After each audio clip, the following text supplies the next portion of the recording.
Kabsa! Yan ang madalas na kainin dito. So eto, order tayo dito sa restaurant ng Kabsa. So meron silang mga laban, tapos mga soft drinks. Siyempre, bago tayo kumain, hugas muna tayong kamay.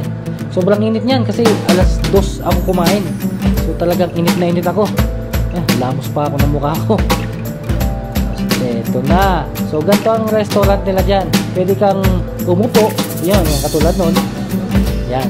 Yan. Mas gusto ko yung ganyang upo ngayon. Eto na ang Kabsa. So ang sarap niyan. Pahaman tawag nila dyan. Tapos bukari rice.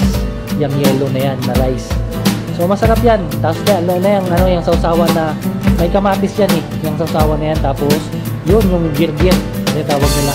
So yan. Kain na tayo guys. Sarap nito. Solve na solve ako dyan. Hindi ako makatayo nung natapos ko yung kainin na yan. Grabe. Pero minsan lang ako kumain yan.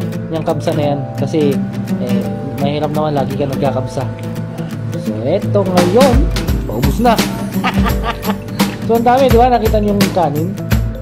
Sarap.